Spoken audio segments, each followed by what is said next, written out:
Selamat pagi, Happy. Pagi Mas Riri. Aduh, kok enak amat kamu Hai. di taman di sebuah kebun ya? Iya, di bawah pohon bambu. Oh, terima Udaranya kasih lagi ya. bagus di sini Mas Mm-mm. Riri. Lagi Aduh, angin-angin seneng. gitu. Karena kan bulan Juni gitu di Australia udah mulai dingin kan. Di sini kebagian deh Hmm, dinginnya. kita kebagian dingin ya. Ini di Canggu ya, Happy? Iya. Di rumahmu di Canggu. Seru Mm-mm. banget. Pantai berawak. Selamat pagi, teman-teman. Saya sudah sama Happy Salma. Terima kasih banyak, Happy. Banyak sekali pasti penggemar kamu yang ada di sini dan juga tentunya banyak perempuan-perempuan yang ingin mendengar cerita Happy. Dan tentu saja saya juga senang banget nih punya kesempatan. So, thank you ya. Bagaimana di Semoga ya. Bali? Bagaimana di Bali nih situasi karantina? Kamu sama anak-anak sama suami gimana menjalani beberapa bulan terakhir?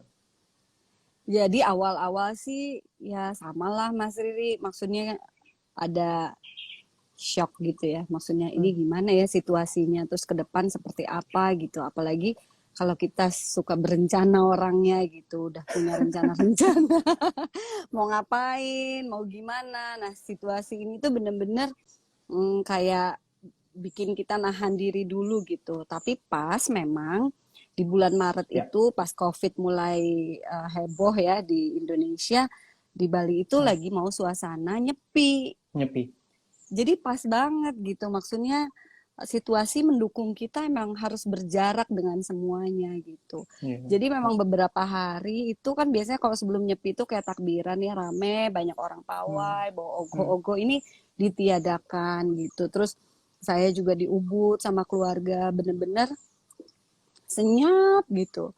ya. Terus beberapa hari itu tuh ya kayak meditasi lah ya ngobrol sama diri sendiri gitu lebih Good. ke oke, kita tuh mau gimana nih situasinya ini bisa jadi lama gitu. Nah, Ya. dalam beberapa hari berjarak dari semua itu tuh lumayan akhirnya menguatkan untuk ya udah deh kita nggak usah punya planning kita jalanin aja apa yang ada. Jadi ya udah deh lebih banyak menghabiskan waktu dengan keluarga dan Hmm, juga hmm, dengan lingkungan karena biar gimana di sini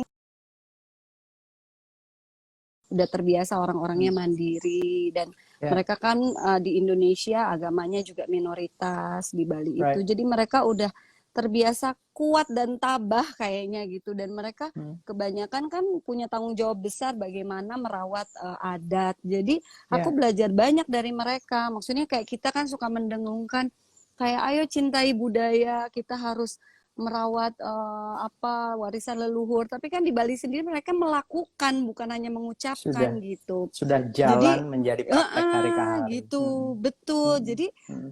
dan mereka kok kayaknya masih bisa menikmati dalam arti mm, bukan hanya pasrah ya tapi merespon itu dengan bijaksana kayak Eh, misalnya kerasa banget abis mulai COVID-19 ini tuh tiap pagi tuh di langit tuh udah penuh dengan layang-layang. hmm, Terus udah gitu orang mungkin awal-awal masih bisa ke pantai, ke hmm, sawah atau eh, melakukan kegiatan-kegiatan yang lebih intim gitu dengan orang-orang terdekat.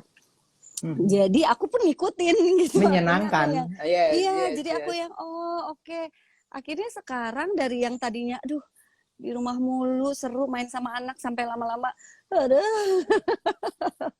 maksudnya Ikut aku butuh kegiatan sosial di luar. iya Iya. gitu. Terus kan Uh, sebenarnya Happy punya rencana pertunjukan juga ya kayaknya April mestinya ya, pertengahan April kemarin ya.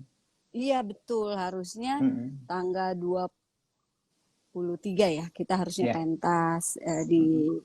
Ciputra. Nah, Mm-mm. udah gitu ya udah kita ya merespon situasi ya harus kita tunda Harus dulu. ditunda Terus dulu. tadinya di Mm-mm. ya dan betul-betul udah tinggal jreng istilahnya gitu loh Mas Riri persiapannya udah setahun. Terus akhirnya kita pindah coba deh di Agustus tapi ngelihat sekarang lagi juga kayaknya mungkin tahun depan ya. Kita tunda lagi di tahun depan Iya, gitu. Jadi pokoknya pokoknya sekarang itu menurut saya hidup memungkinkan kita atau kayak menuntut kita seperti yang Happy bilang, kita harus tetap punya rencana. Kita harus selalu punya plan yang panjang gitu. Dan Dan bukannya buruk sekali ya. Sepertinya sekarang kayak semesta ini meminta kita untuk mempertimbangkan banyak hal lainnya. Nah, ini sih diomonginnya romantis, walaupun saya yakin banyak teman-teman yang pusing gitu ya. Iya. Tapi ya gimana lagi? Menurut saya sikap kamu tadi ya menarik banget. Dicoba dimundurin ke Agustus, dan kalau kita kompak akan keren sekali sih. Tapi kalau kita semua toleran, solider untuk saling menjaga, itu Mhm. bagus. Tapi ya kalau enggak mungkin kita harus mundur lagi. Terus Betul. suami apa kabar? Cok Gus apa Baik, Mas kabar? Baik. Riri. Sibuk apa dong? Kalau Iya. kayak gini dia ngapain tuh? Sama kalian ngapain kalau hari-hari biasa? Ada usaha yang dijalankan juga ya di local sana gitu ya. Iya, betul. Dan Hmm, akhirnya hmm, kita kembali pada kegiatan-kegiatan yang kita suka gitu. Misalnya, hmm. udah lama dulu kan suamiku tuh ini ya, dia senang sekali dengan, maksudnya sekolahnya lulusannya eh, fotografi gitu ya. Terus udah gitu, udah lama dia tidak melakukan itu. Akhirnya jadi cuman hobi aja, tapi hobi juga mungkin udah berkurang. Sekarang dia jadi mulai lagi gitu. Dia Hmm. udah lama banget nggak baca, terus dia jadi mulai membaca lagi Oke, gitu. Terus oke. dia em, apa ya, senang menembak, jadi menembak Wow. dengan target yang kosong ya. Oh, Jadi oke. melakukan lagi hobi-hobi yang udah lama nggak dilakukan gitu. Oke, Dan oke. di sini masih memungkinkan untuk melakukan itu mungkin. Very nice, very Mm-mm, nice. mm-mm. Yeay, banyak banget yang kita bisa ceritakan dalam mungkin kurang lebih 30 menit ke depan ya, Evi. Terus Iya, mungkin saya mau balik lagi dulu sedikit gitu. Dulu tuh ini kalau Cabin Fever juga pengennya tuh jadi kayak arsip kita gitu sesama iya, iya, teman-teman. iya, Dulu tuh benar, benar kamu Mas. kamu Happy pertama kali sampai ke Jakarta itu waktu kamu masih sekolah atau pas kuliah aja, sempet waktu kuliah di Jakarta. Gimana tuh ceritanya, dari aslinya Sukabumi kan ya, Jawa Iya, Barat. betul. Terus Aku nyampe tuh ke Jakarta Sukabumi. tuh, oke. Terus Jadi ceritain deh awalnya. ayahku tuh kerjanya di Jakarta. Tapi ini Hmm, bayangkan Sukabumi di tahun 80-an ya. Dan memungkinkan orang pulang pergi dari Jakarta ke Sukabumi. Sukabuminya bukan di kotanya oke. sebelumnya. Nah, jadi ketika SMP saya tuh ikut Gadis Sampul ya. Jadi saya suka pulang pergi ke Jakarta, misalnya ada pemotretan gitu. Nah, pada saat itu tuh ada yang menawari lah main sinetron apa gitu ya. Terus ayahku tuh saya bilang pindah aja deh karena kakakku udah di Jakarta gitu. Jadi semua yang kalau udah kuliah baru di Jakarta, ada yang di Bandung. Terus bapakku tuh melarang, Hmm, jangan gitu. Udah selesaikan sama SMA di Sukabumi, biarpun nanti kalau ada kegiatan bisa diatur gitu. Terus dia hmm, tuh waktu itu bilang bahwa udah paling enak itu punya kampung halaman gitu. Belum ngerti, nanti ngerti gitu. Sekarang aku ngerti. Jadi ya itu tadi akhirnya benar-benar pindah itu ketika pas kuliah. Waktu itu aku kuliah di hmm, Trisakti. hmm, Jadi pas hmm. ketika kuliah kakak-kakakku udah di sana semua, ya udah deh berkumpul sama kakak-kakak gitu. Gitu Iya, Mas aku ingat tuh. Riri. Jadi Terus habis itu pertama kali syuting film aja kamu masih dikawal salah satu kakakmu ya, kalau iya, nggak salah jadi waktu itu ya. iya sampai aku menikah deh baru berpisah. Oh ya? Oh Jadi ya? memang kita sekeluarga tuh deket banget. Kita 6 bersaudara ya, Mas Riri. Hmm, Kita hmm, tuh sama lain tuh saling deket, saling jagain gitu. hmm, Apalagi kayak kita merantau kan, walaupun ya Sukabumi kan deket ya. Kalau zaman dulu tuh bisa sejam setengah, Mas Riri. Dari Zaman Jakarta itu ke ya. Sukabumi zaman itu Oh ya, my belum ada God. pabrik-pabrik. Hmm. Itu tuh bisa pulang SMA, sekolah, teman-temanku kan banyak yang udah di Jakarta. Jadi mereka Ya. ngejemput, mereka bolos dari sekolahnya ngejemput ke SMA aku.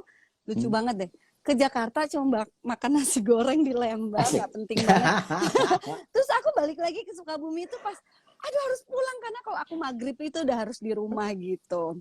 Oh gitu. Jadi iya, jadi maksudnya dan itu tuh menjadi cerita dan pengalaman yang menarik. Karena itu aku mengambil keputusan juga memilih ketika berkeluarga, aku mau membesarkan anakku di sebuah pulau atau di kampung atau di desa atau di mana, mungkin ternyata itu memberikan wawasan yang sangat berguna ketika aku dewasa gitu. Iya. Iya, terus habis itu masuk deh ke dunia film ya. Saya waktu Iya, itu pertama kali syuting sama Happy. Adegannya sih pendek, tapi sangat obrolannya banyak, persiapannya mungkin karena kita agak sering ketemu iya. gitu. Dan habis Tapi itu Mas saya Riri nggak, emang keren sih. CL. Enggak, no, maksudnya gini, Mas Riri tuh, aku tuh kalau terlibat kerja sama Mas Riri, sama Miles itu tuh, nggak Hmm, pernah scene-ku tuh lebih dari 5 menit ya. Semua tuh hmm, singkat tapi berarti gitu. Jadi hmm, memperlakukan kita, aktor gitu, mau itu hanya cuma lewat aja, cameo aja, tapi ditreat hmm. sama seperti yang lain. Aku merasanya begitu.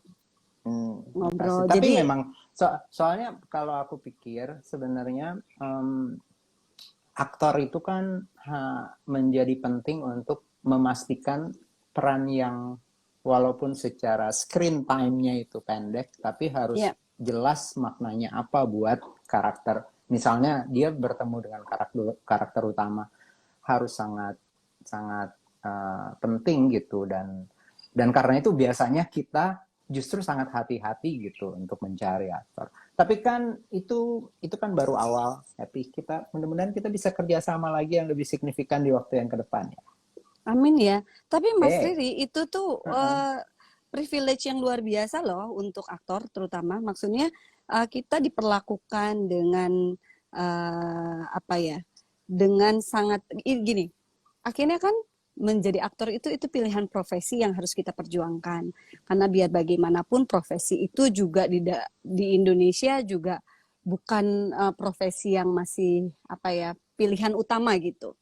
Jadi pasti Ya. adalah di generasi aku ada tantangan-tantangan bagaimana orang tua akhirnya mengizinkan anaknya benar-benar terjun bebas ke sana. Jadi dalam hal yang dianggap sekecil itu tapi punya dampak yang luar biasa buat aktornya juga gitu, bahwa oh kita tuh Hmm. walaupun hanya Hmm. muncul dan sesedikit mungkin kita penting di sana, dan itu sutradara bisa meyakinkan itu dan kita merasa jadi apa ya, berarti dan merasa wah dilindungi gitu, kayak oh oke, Hmm. kita Ya. Ya. kita penting ya, oke kita pertahankan deh nih, mau jadi aktor terus deh gitu. Nice.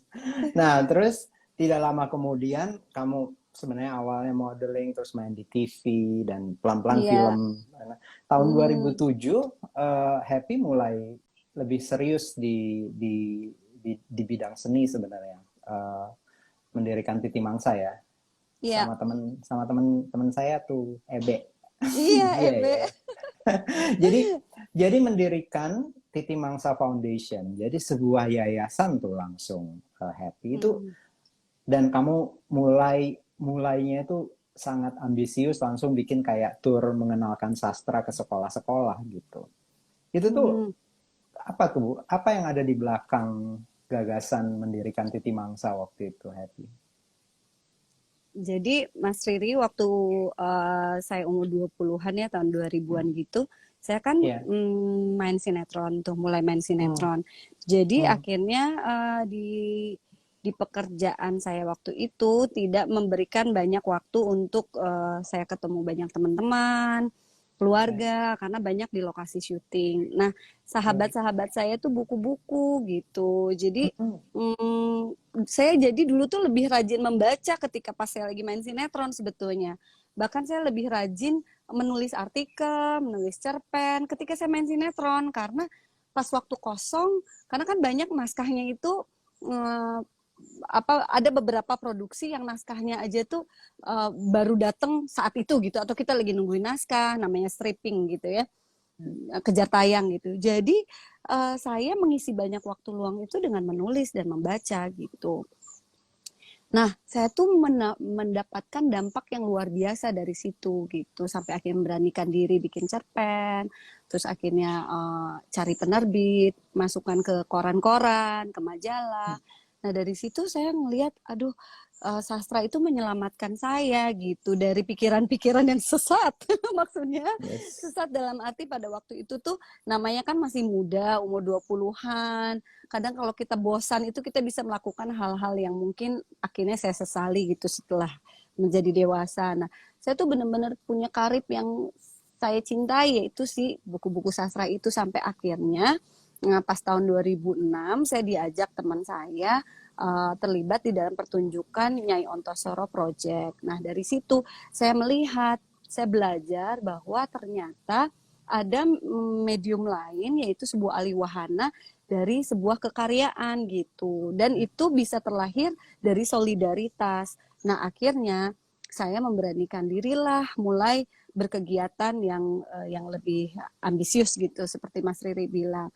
Tapi dalam kegiatan-kegiatan saya, seiring berjalannya waktu, saya mendapatkan dana-dana, misalnya ada sumbangan dan lain sebagainya. Dan itu rasanya tidak mungkin kalau saya mengelola secara pribadi. Jadi harus melalui yayasan, lebih ke karena memang dibutuhkan gitu. Jadi akhirnya waktu itu saya memang punya sahabat EB. Dia memang di usia-usia itu dia juga baru dari Lampung, masih habis lulus dari kuliahnya, dia seorang aktivis, dia punya pemikirannya dia sendiri, aku punya pemikiran sendiri. Akhirnya kita bergabung masih imut-imut banget, Mas. Aku umur 26, dia mungkin 22, 23.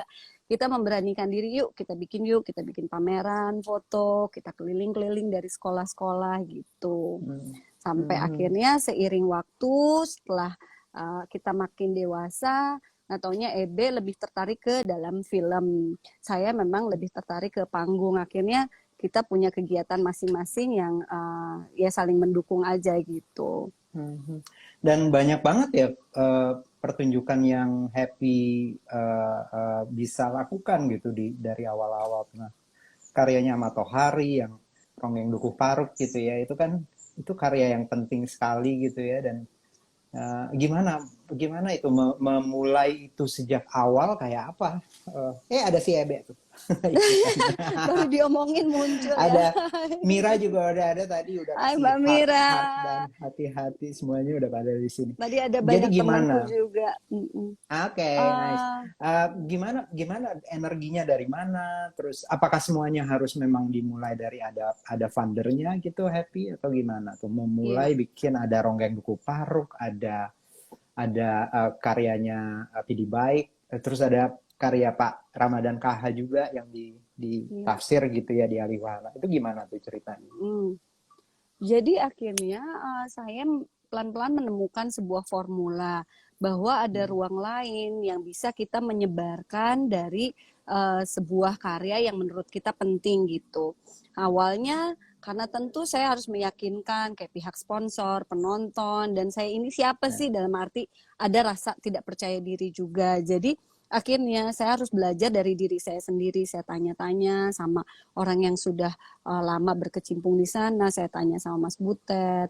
Nah, saya tanya sama almarhum Mas Willy, istrinya juga Ken Zuraida, bagaimana sih sebetulnya mengelola pertunjukan, Pak Putu Wijaya juga, dan akhirnya saya belajar dari kalimatnya Pak Putu, diambil yaitu kata-katanya bertolak dari yang ada. Nah, jadi dari sebuah naskah yang ada, dari budget seadanya, ya udah deh, siapa yang bisa melakukan ya itu saya sendiri awalnya. Tapi lama-lama setelah saya bisa membuktikan, dalam arti penonton membeli tiket dan mereka tidak kecewa, dan juga ternyata karyanya bisa dipertanggungjawabkan, akhirnya saya menyebarkan jaring-jaring, mengajak teman-teman yang punya perasaan yang sama. Kadang-kadang kan gini Mas Riri, kita sebagai aktor kadang-kadang tidak selalu kita mendapatkan apa yang kita inginkan, dalam arti ada peran-peran yang menurut kita aduh menarik ya, tapi kan belum tentu itu untuk kita. Dan bisa juga ada hal-hal yang menurut kita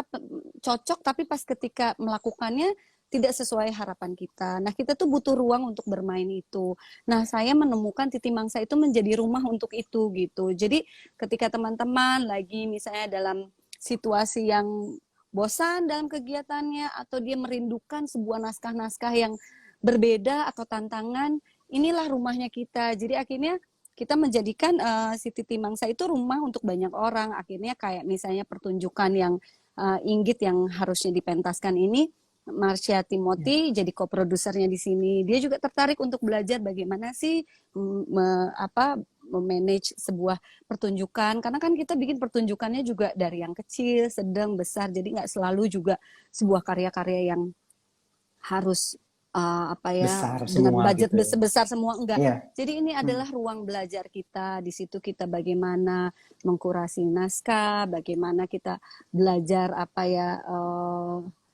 memanage lah gitu manusia dan juga sebuah karya gitu. Dan aku menemukan kebahagiaan yang luar biasa, yang dimana ketika itu saya mau tiba-tiba kangen kayak Mas Riri waktu itu sama Mbak Mira ngajak main film bebas ya, saya jadi cameo di situ. Saya senang gitu, dan saya pun jadinya sesuai dengan porsi saya, karena kadang-kadang kita suka mendadak di lokasi, pengen jadi asrada, suka pengen jadi penata kostum, pengen melakukan hal yang bukan urusan kita sebetulnya, disebabkan punya energi yang berlimpah. Nah, energi yang berlimpah itu sudah saya salurkan di ruang saya, dan begitu juga mungkin teman-teman yang lain bisa meminjam tempat ini menjadi ruang untuk itu. Jadi ketika kita mendapatkan peran-peran di dalam porsi kita, kita harus konsisten di dalam porsi tersebut gitu, Mas Riri.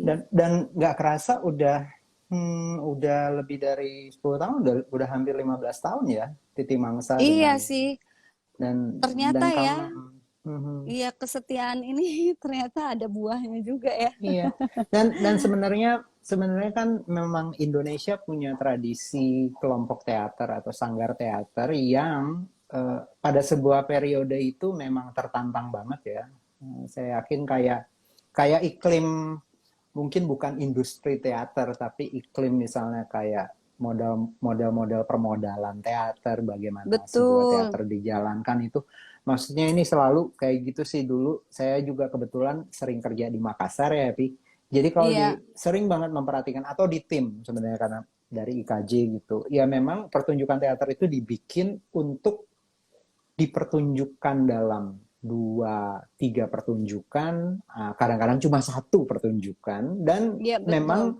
memang di kayak apa ya, ya tidak terlalu punya ambisi untuk menjangkau penonton yang lebih luas gitu. Dan Betul. kalau melihat bagaimana Happy itu mengambil mungkin esensi dari apa itu teater, misalnya untuk meluaskan gagasan atau sebuah karya tulis yang penting gitu, Iya, tetapi pada saat yang sama mencoba memperluas penontonnya gitu. betul. Setuju Se- nggak kalau menurut kamu itu yang membuatnya bisa berusia panjang? Setuju Mas Riri. Walau Mhm. sejujurnya saya tuh nggak begitu memahami teater sih ya. Hmm. Aku juga cukup waktu untuk benar-benar menikmati teater juga, nggak semua pertunjukan teater aku bisa nikmati. Sebetulnya itu lebih ke karena kendaraan yang lebih masuk akal aja sih untuk menyebarkan karya sastra seluas-luasnya. Karena kok ke film, saya nggak merasa nggak mampu, resikonya terlalu tinggi dan segala macam. Tapi kalau panggung teater itu kan bisa dari yang ada di bawah pohon juga bisa istilahnya gitu. Tapi Yeah. kayak misalnya awal-awal dulu bikin pertunjukan waktu itu saya bikin pentas di STSI ya. Kucingnya pada lewat, terus udah gitu misalnya di kampus mana hujannya besar yang suara saya harus teriak-teriak mengejar suara hujan, dan jadi maksudnya situasi-situasi itu tuh lebih lebih menyenangkan prosesnya gitu, karena prosesnya itu tuh ngasih pembelajaran yang banyak sekali untuk saya, untuk semua yang terlibat, dan juga untuk penonton karena mereka bagian dari pertunjukan itu gitu. Jadi Tapi benar kan yang tapi yang dibilang Mas bekerja, Riri itu. tapi yang bekerja kan semuanya profesional. Betul, dan semua Apa tuh dengan Wawan Sofwan, dengan ya apa Mas biasanya Iskandar biasanya Iskandar Ludin. Ludin untuk lighting dan scenografi. Maksudnya Mm-mm. semuanya tetap, ya itu pertunjukan Iya, teater yang sesungguhnya, maksudnya nggak tahu sih iya namanya apa, tapi betul. pertunjukan teater gitu ya. Maksudnya Kok iya saya yang memang mengalami mereka beberapa Iya, yang mereka memang hidup matinya di sana. Memang itu pilihan profesinya mereka. Jadi memang orang-orang yang profesional. Bayangkan Mas Riri, berapa banyak sih orang lulusan teater? Berapa banyak orang lulusan sekolah seni di Indonesia ini? Yang akhirnya mereka belum tentu melakukan pekerjaan yang mereka sukai atau profesi yang mereka minati gitu. Nah, semakin banyaknya produksi-produksi ini kan memberikan ke apa ya, keluasan orang untuk memilih. Nah, dengan salah satu cita-citanya aku itu mengalihwahanakan selalu karya sastra itu tuh menjadi penyemangat untuk semua. Jadi yang terlibat itu tuh juga pasti punya interest yang sama gitu. Tapi ya tantangan-tantangannya juga menarik. Misalnya dulu itu tuh saya bisa berani misalnya kerjasama dengan Main Theater mementaskan Tan Malaka. Tetapi pada waktu terjadi pertunjukan itu ternyata ada demonstrasi, terus juga dibatalkan pertunjukannya. Terus akhirnya saya juga jadi belajar bahwa dalam isu-isu tertentu kita juga harus bermain dengan cara yang lebih manis lah gitu. Dan jadi salah satunya dengan melibatkan banyak teman-teman yang sudah dikenal, yang memang mereka apa ya into dan tertarik dengan sastra dan panggung, itu juga menjadi kekuatan untuk bisa menyamarkan sesuatu yang sebetulnya dibahas ini tuh berat banget gitu. Iya, iya, iya, iya. Sebenarnya apalagi kemudian salah satu yang paling banyak dibicarakan itu adalah bunga penutup abad dari Iya. dan kamu juga pernah itu yang monolog Ontosoro ya, yang bunga penutup penutup abad ya. Itu kan Abad yang oke. yang waktu itu saya main ya, Sempat terus sempat Marsha berhenti tadi. Timothy juga main. Yes, maksudnya ini adalah karya-karya yang sebenarnya pada sebuah periode itu dianggap mungkin ada resiko gitu. Dan karya-karya Iya. sastra yang kemudian Happy pilih atau Titi Mangsa pilih juga adalah karya-karya yang memang juga cukup cukup menantang gitu ya. Dan tapi Iya. pertanyaannya, dia sudah mulai sustain Happy sekarang. Apakah apakah Titi Mangsa ini sudah mulai bisa membiayai dirinya sendiri untuk bergerak terus gitu? Apakah prosesnya sudah menggelinding gitu sekarang? Uh, di beberapa situasi bisa membiayai sendiri. Di beberapa situasi tentu kita juga masih tergantung kepada penonton dan juga sponsor gitu. Tapi ya tentu sponsor-sponsor yang memang punya cita-cita yang sama gitu. Kalau misalnya sponsornya harus mengembalikan modal, itu tentu masih berat sekali gitu. Kayak gitu sih Mas Riri. Jadi ya perlahan tapi pasti deh. Tapi kita Terus, tuh yang menarik tuh nggak Mas Riri, kayak uh, misalnya uh, kita bikin pertunjukan Amir Hamzah ya, dari ya, adaptasinya buku N. Hadini Pangeran dari Seberang. Yang menarik itu sebetulnya kalau buat saya adalah prosesnya, gimana kayak saya akhirnya harus cari keluarganya Amir Hamzah, putrinya ada di mana, bagaimana komunikasi secara diplomasi, saya meminta izin dan lain sebagainya gitu. Begitu juga dengan putrinya Hairil Anwar gitu ya. Putrinya Pak Pram atau juga Pak Ramadan KH, atau yang baru-baru ini kita berurusan dengan beberapa karya yang lain, misalnya Ayu Utami, Dewi Lestari, Putu Wijaya, Pidi Baik, itu punya apa ya? Itu punya cerita sendiri yang saya seneng banget di dalam proses tersebut gitu. Ya kamu mungkin suka belajar, jadi belajarnya nggak pernah berhenti gitu ya. Yeah. Karena jadi ada kejutan-kejutan yang apa ya, yang didapat juga gitu dari situ. Iya, yes. Nah, hampir semuanya sebenarnya itu lakon-lakon atau cerita-cerita tentang perempuan yang sangat kuat atau perempuan dengan kisah yang sangat sangat menarik, ya nggak sih? Ya tentu saja ada satu hal yang saya kemarin waktu itu sempat sangat sangat terkesan gitu melihat waktu Titi Mangsa dengan dialog gue bikin pameran arsipnya Pram, namaku Pram. Tapi ya kita tahu bahwa Pram menulis Bumi Manusia tentang yang kuat sekali Ontosoro, dan kemudian Happy merespons itu dalam pertunjukan monolog Ontosoro juga, yang jadi apa ya, kayak sekalian juga menjadi kayak teater, sastra dan teater kemudian menjadi kayak media untuk kita juga mengenali siapa kita sebagai Indonesia. Betul. Dan banyak dari sudut pandang perempuan gitu. Keren sih itu, dan memang punya tujuan begitu dari pertama, ingin memperkenalkan perempuan-perempuan yang kuat dan menarik dan kompleks gitu.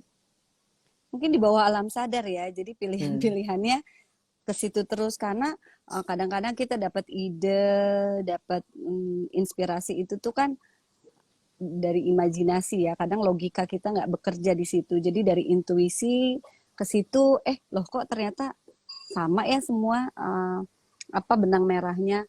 Nah, waktu pas pameran Namaku Pram itu sebetulnya disebabkan karena saya waktu datang ke rumahnya Mbak Titi, saya Iya. meminta izin tentu untuk mengadaptasikannya ke dalam panggung. Ini Mbak Titi, anaknya Mbak Titi Pak Tur, Pram. ya putrinya Pak Titi Tur. Pram. Ya, waktu itu di Bojonggede, saya melihat banyak arsip-arsipnya, saya diajak. Udah lama sekali saya nggak ke sana. Terus dia memperlihatkan yang belum pernah diperlihatkan ke banyak orang. Nah, waktu dia memperlihatkan banyak arsip-arsip pribadinya itu, jujur saya menangis waktu itu.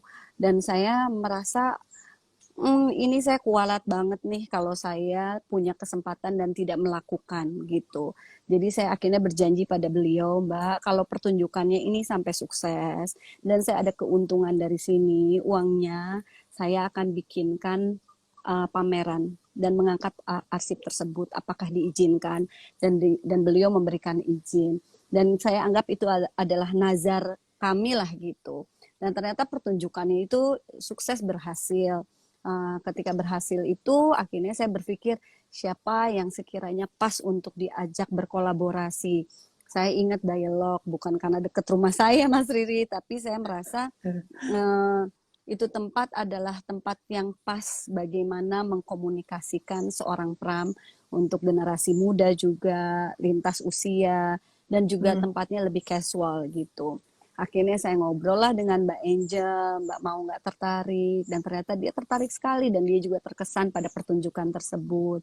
Dan dia juga baru menyadari bahwa oh ternyata udah 42 bahasa ya gitu.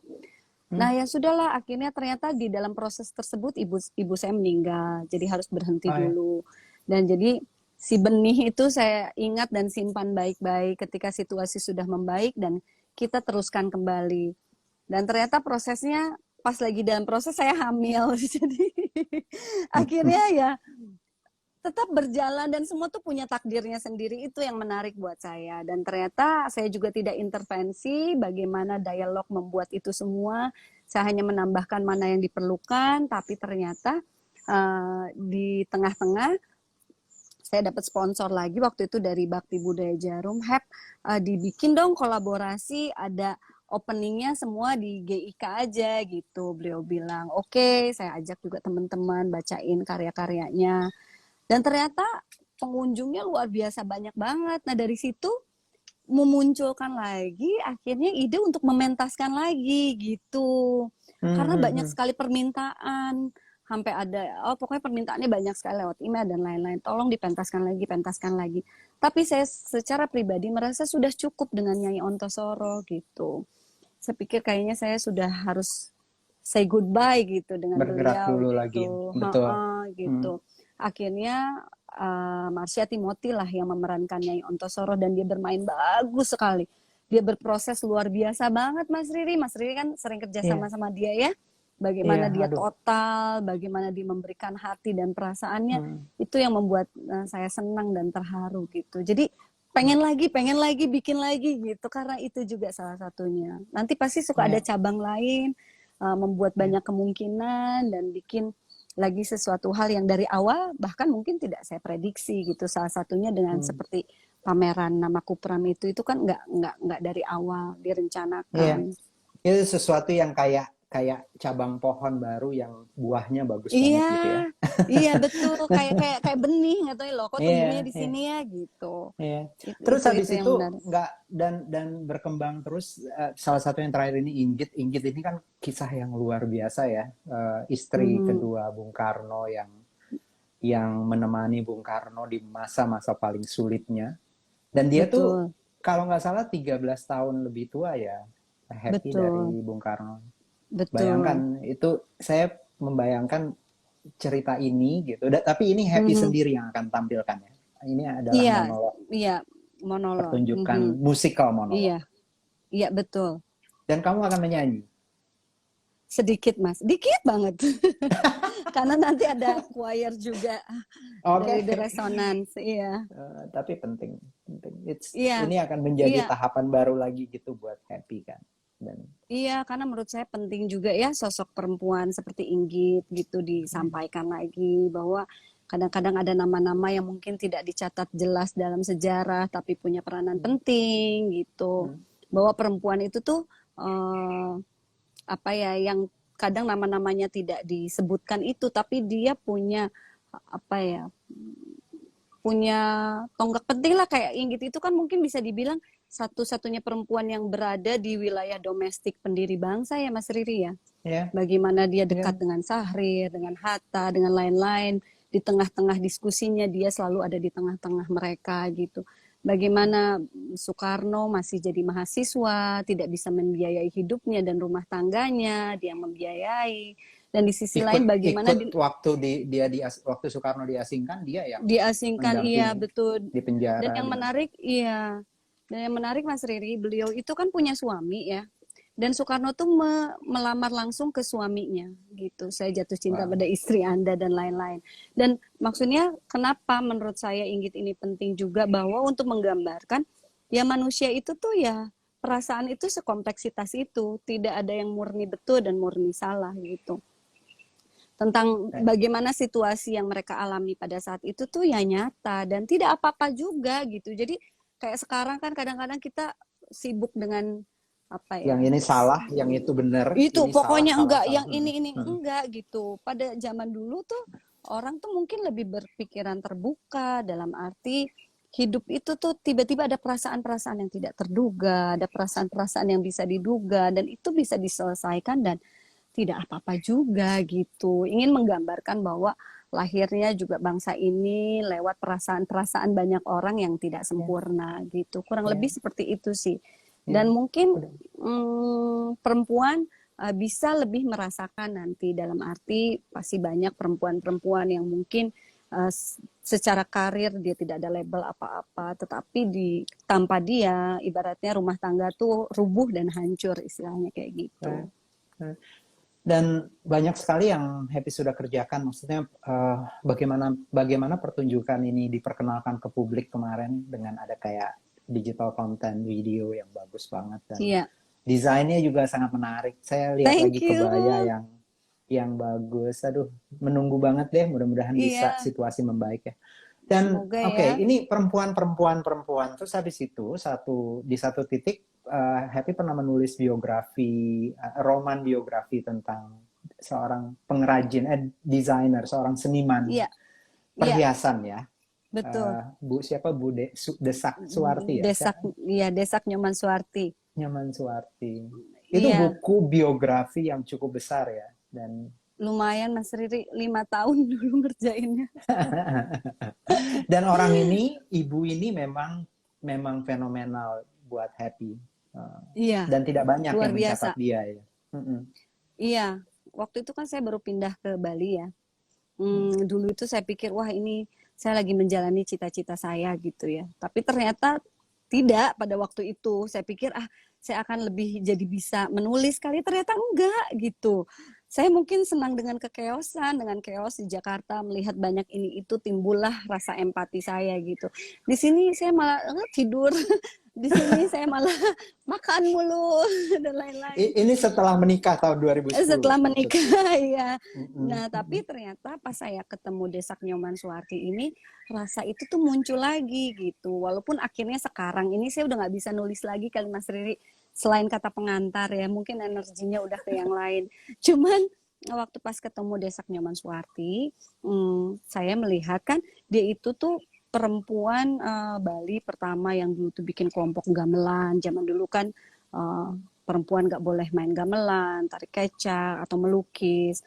Beliau sudah melakukan itu dan bagaimana salah satu yang fenomenal dia memperjuangkan ketika ada orang asing menghak patenkan motif-motif Indonesia di haki internasional. Sehingga ada salah satu pengrajin yang akhirnya dipenjara selama 2 minggu gitu. Disebabkan dia membuat motif milik leluhur kita. Disebabkan motif itu udah dihak patenkan sama orang Amerika ini. Nah, dia salah satu yang memperjuangkan sampai orang itu dikeluar dari penjara, dan akhirnya diputihkan lah gitu bahwa itu milik bersama gitu. Nah, lewat itu aku kayak, wah ini perempuan luar biasa ya. Dan ternyata dia itu dari karya-karyanya, akhirnya saya mempelajari banyak banget motif-motif perhiasan yang kadang kita tidak sadar bahwa itu tuh nilainya luar biasa, ini tuh mahal banget gitu. Akhirnya buku ini adalah salah satu upaya untuk memotret karyanya beliau yang motif-motifnya, akhirnya itu yang bikin lama. Karena tidak ada arsipnya, jadi melalui interview kita mempelajari misalnya motif-motif anyaman itu apa sih artinya, motif tali air itu apa, bun, naga, seperti hal-hal seperti kayak gitu. Nah, beliau itu tuh punya anak yang akhirnya sekarang jadi partner saya di Karena kamu, Tulola gitu.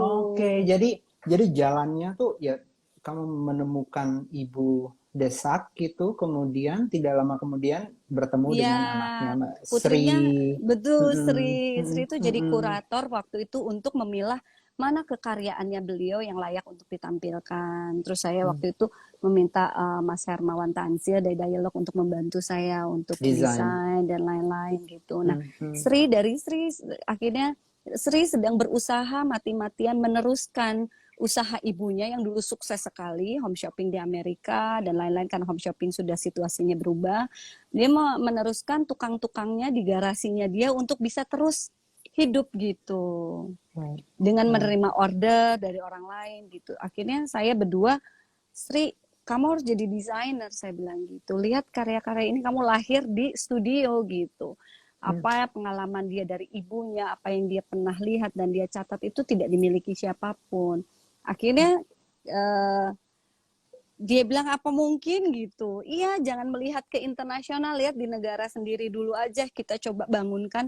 Nah, dia sudah ada brandnya Tulola, tapi untuk tadinya eksperimental dia aja gitu. Untuk bangsa kita, untuk market kita dulu yuk gitu. Akhirnya karena dia Indo, jadi dia juga masih gagap dengan situasi apa ya, keindonesiaannya beliau karena lahir besarnya di Amerika. Akhirnya dengan Sri saya juga jadi belajar mengenali Indonesia dari sisi yang lain gitu. Ya, Akhirnya ya. sekarang kita bertiga juga di Tulola, ada Dan Franka dan juga. Tulola ini kemudian di kayak jadi brand yang Iya, justru berbeda dengan apa yang dilakukan Ibu Desak Sunarti itu, justru kan dia lebih banyak berfokus kepada pasar internasional gitu. internasional, Dan iya Tulola betul. sekarang jadi local brand ya. Iya, Yang karena saya mulainya belajar gimana dari situ. Happy ya? Ini kayak usaha sekarang bertiga ya Iya, dengan sekarang bertiga dengan mm, Franka. Franka Uh, gitu. Jadi awalnya ya itu tadinya kita eksperimental aja karena saya melihat dari ibunya dan banyak banget di Bali itu brand-brand atau karya-karya yang besar akhirnya semua tuh berpacu pada internasional. Tapi ketika ada bom Bali dan lain sebagainya, semua akhirnya guncang gitu. Akhirnya terasa bahwa pondasi yang paling utama adalah di dalam negeri sendiri. Akhirnya saya bilang kita bangun yuk sama-sama. Saya bikin konsep kreatifnya di sini sebelum beralih ke desain. Nah, semua harus dari pijakan keindonesiaan itu gitu loh Mas Riri. Akhirnya kita bikin pameran di Dialog juga. Mana ya yang kenal-kenal aja deh, yang deket-deket. Kita eksperimental. Coba lakukan apa deh Sri yang kamu nggak pernah tukang-tukang ini lakukan. Oh jadi tukang juga semangat. Mereka memperkuat lagi skill-skill yang selama ini mungkin tidak digali atau mungkin melahirkan motif-motif baru dari situ. Kita coba aja deh kalau jalan oke, kalau enggak juga nggak apa-apa. Ternyata sold out gitu. Kita yang ada yang beli, ada yang bisa mengapresiasi apalagi dengan penceritaan, dengan apa ya cara komunikasi kita ke customer. Itu satu hal yang Akhirnya mungkin istimewa karena apa yang dicintai atau minat Happy terhadap sastra, terhadap tradisi cerita gitu, itu masuk ke dalam konsep kreatifnya tuh Lola gitu ya, kira-kira ya. iya, akhirnya begitu. Terus udah gitu Mas Riri ya udah deh berjalan. Akhirnya jadi bisnis beneran gitu. Nah kita berdua kan, aduh kita kadang-kadang berhitung aja suka salah. Oke, oke. Akhirnya kita oke, kalau kita memang bisnis betul, kita kadang-kadang kan maksudnya karena kita eksperimental, kadang-kadang kita membuat karya eksperimental lebih banyak dibandingkan yang dibutuhkan market gitu. Kita Oke. inventory semacam itu tuh kadang membuat kita aduh bisa tapi kayaknya kok jadi nggak seru lagi ya gitu.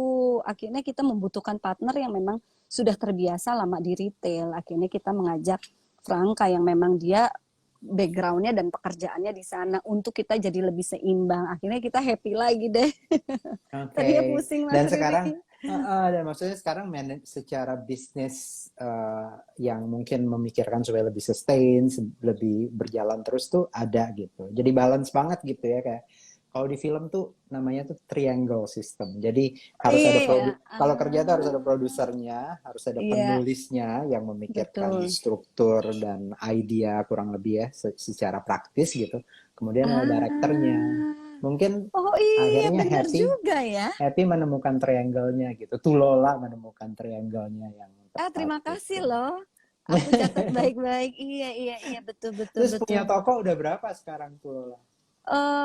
Ada di Bali. Kita mau buka. Baru ini kita rencana mau buka di Warung Made juga. Jadi rencana akan ada 2 toko di Bali. Tapi ya situasi begini mungkin kita pending dulu satu lagi. Terus di Kemang, di Plaza Senayan sama Plaza Indonesia ada 5 toko Wow. Mas Riri. Iya. Wow. Wow. Ternyata Dan jadi dan katalognya juga makin banyak ya. Dan sebenarnya dia iya. artisan works tapi sebenarnya in a way bisa menjadi milik perempuan umumnya, perempuan Indonesia. Maksudnya Iya, bukan betul. bukan brand yang di sana itu gitu, bukan brand yang Iya, tinggi sekali iya, gitu ya. iya. Karena kan pengen kayak misalnya kayak Subeng ya. Dulu itu kayak sekitar Mbak Mira, love to Lola, thank you loh. Ini customer terbaik Itu aku. langganan kamu, Happy. Karena kan Selalu aku ada ngebayang aja. Kalau lewat-lewat ada lagi yang baru. Lewat-lewat, Mir apaan tuh gitu. Ada balik lagi yang lagi ya. baru. Abis kan pengen gini loh Mas, kayak misalnya Hmm. Subeng itu kan udah dari zaman leluhur kita. Jadi sekitar 8 tahun Apa tuh lalu Subeng? itu Subeng itu apa? Subang Salam itu tuh saya. kayak anting yang depan belakang besar yang biasanya tuh dulu tuh Ah, dipakai untuk upacara-upacara keagamaan, oke. perkawinan dan lain-lain. Kita membayangkan gimana itu bisa dipakai menjadi warga dunia. Kita jalan di New York dengan Subang gitu, tapi atau misalnya Subang bisa dipakai orang jalan-jalan di mall, di apa gitu, nggak kayak lagi pengantenan gitu loh Mas Riri. Maksudnya Eh, jadi akhirnya mengawinkan itu gitu dan hmm, hmm, hmm. ya ternyata Dan banyak terjadi. yang diperkenalkan kepada generasi perempuan muda Indonesia kayak Sirkam gitu. Desain-desainnya Sirkam Iya, Tulola itu gila keren-keren banget gitu, akar thank you Mas beringin Riri. gitu. Iya, Maksudnya itu kayak kalau di film itu kayak siluet ketika sunset gitu itu kita selalu cari pohon yang cantik gitu dan sirkam-sirkam itu kan kayak gitu ya iya dia tuh kayak mewakili itu. Iya. aduh keren banget sih. Oke, Kapan-kapan kita coba kolaborasi lihat. dong sama Mas Riri, tetap ya. Mau, mau, Bener ya?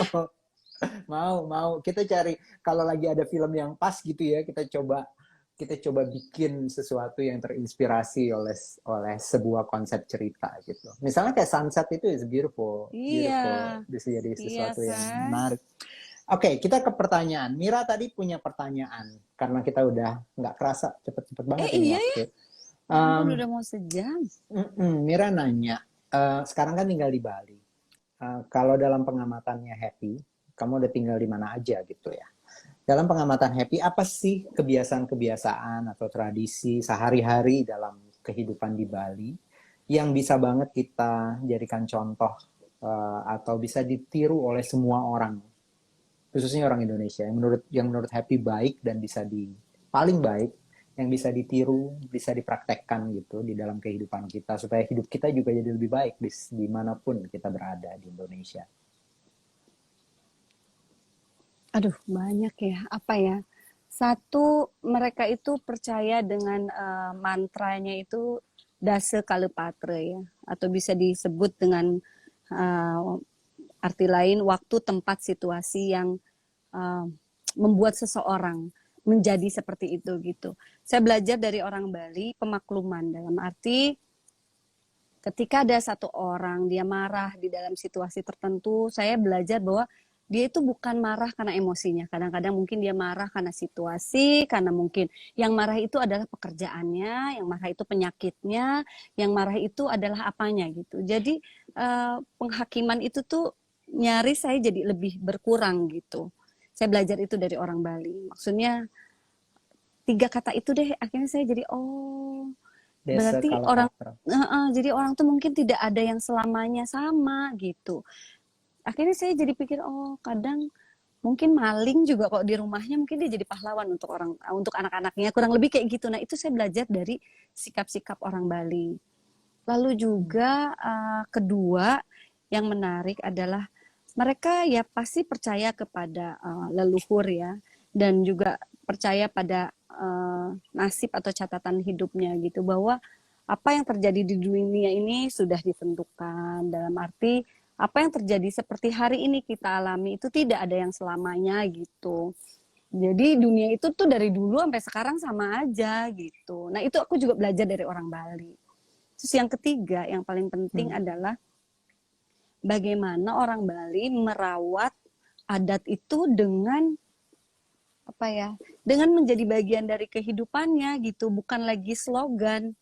Dan saya langsung bercermin pada saya sendiri gitu dulu awal-awal saya ke Bali kan saya senang pakai kebaya ya waktu tinggal di Jakarta, senang pakai kain. Terus seneng lah suka ngomongin tentang aduh adat itu harus kita jaga, tradisi harus kita jaga. Tapi pas baru-baru pindah ke Bali ketika ada acara gotong royong misalnya ngayah antara adat gitu, saya tuh suka protes, suka pengen kabur. Aduh, gerah juga ya, apalagi waktu itu saya habis nikah, saya tinggal di baru nikah itu tuh saya akrab di lingkungan puri yang memang jadi tempat wisata, harus pakai kain terus. Aduh, saya juga kayak, aduh ini berat juga ya. Tapi akhirnya saya mempelajari bahwa itulah kamu dilihat hipokrit atau tidak gitu. Kamu dilihat bahwa kamu tuh sebetulnya pencitraan atau tidak. Itu tuh dari orang-orang Bali. Karena ketika kita benar-benar melakukan itu, berarti kita benar-benar menjalankan adat itu dengan sungguh-sungguh. Bukan cuman slogan gitu. Wow. Iya Jadi sih. sekarang Maksudnya kita punya kesempatan untuk mempraktekkan iya kayak semua iya ajaran kehidupan kalau kita hidup di betul, Bali. akhirnya saya jadi berjarak. Aduh, makanya salah satunya saya mengangkat Inggit itu adalah pelajaran karena saya tinggal di Bali. Saya jadikan berjarak dengan sesuatu yang Sunda. Akhirnya saya memahami lagi kesundaan saya karena orang-orang Bali gitu. Akhirnya saya, oh iya ya, saya juga punya tradisi dari nenek moyang saya seperti ini gitu. Jadi oke, saya pengen coba juga merawatnya deh gitu. Dan nggak cuma dengan kata-kata, tapi dengan sesuatu yang lebih nyata gitu Mas Riri. Jadi Thank you. gimana ya kalau di Bali saya pikir wow mereka tuh benar-benar menjalankan gitu. Jadi kayaknya nggak mungkin ada hari berkebaya itu nggak perlu lagi ada slogan itu orang berkebaya Hari terus. Kebaya Nasional. Hari kebaya nasionalnya tiap hari, hari batiknya tiap hari gitu. Jadi saya jadinya mikir dari orang Bali, ketika kita hari batik nasional, hari kebaya nasional sebenarnya karena kita sedang dying, kita sedang sekarat untuk menghidupkan itu gitu. Karena kalau tidak sekarat nggak perlu ada kata-kata itu karena memang dilakukan gitu. Itu yang saya pelajari dari orang Bali. Panjang Nice, ya. lovely. Senang banget dan sekarang anak kamu Kinan ya panggilannya, Iya. Kinan sama Rai ya. Iya. Kinan. Jadi punya anak cewek cowok. Teman-teman, saya kemarin waktu persiapan ini saya nonton sebuah film dokumenter produksi sebuah televisi produser film dari Selandia Baru tentang perkawinan royal weddingnya Happy Salma sama Chok Sus. Aduh, itu keren banget. Saya sangat rekomendasikan teman-teman cari. Ada di YouTube kok. Dan untuk memahami apa yang tadi diceritakan oleh Happy gitu tentang kehidupannya sekarang di Bali. Dan itu pasti jadi inspirasi untuk semua karya-karyanya yang bakalan panjang. Kita tungguin Inggit ya, Happy. Iya, Mas Riri, Marsha, tunggu. Caca ada di sini juga. Iya, Mas Riri nonton itu lihat aku nangis-nangis dong. Iya, lihat kamu kayaknya oh my god apa ini gitu dan aku nggak pelan-pelan kebayang dalam pernikahanku ada yang ngasih bebek, ayam hidup gitu Lucu loh Mas. banget ya. Gila. Oke, Happy, terima kasih banyak ya untuk Iya, waktunya. Suatu hari sama-sama kita Mas ketemu Riri. dong di Bali, di Ubud. Nanti kalau Iya, semana ada acara lain. Waktu itu kita pernah makan di Biku ya, tapi belum iya. pernah ke Tulola, belum pernah lihat Puri. Suatu hari ya, Ya, nanti sama kapan-kapan ya. Mira. Suatu hari Ini kita ini ketemu. akan ada lagi nggak sih interview yang lain? Nanti kapan-kapan aku Oh, nonton juga. ini yang hari terakhir, tapi Oh, ini kamu bisa terakhir. lihat semuanya. Kamu bisa lihat semuanya di IGTV-nya Miles Films. Oh iya, aku lihat yang Ya, beberapa. yes, Jadi ini lihat yang deh di terakhir situ. ya? Ini yang Oh, oke terakhir. oke oke oke. So, you are very special. Terima Aduh, terima kasih. kasih Tadi ya. Mira juga udah bilang tuh, thank you katanya, jawabannya akan dia ingat selalu. Mbak Mira. Muah, muah. Terima kasih ya Ini wanita teman-teman idola juga nih semua. Mbak Mira Terima nih. kasih untuk menemani Cabin Fever selama 2 bulan lebih ini. Dan kita akan ketemu lagi dalam apapun yang akan datang. Semoga pandemi ini cepat berlalu. Kita Amin. sama-sama lagi. Amin. Bye, Happy. Bye.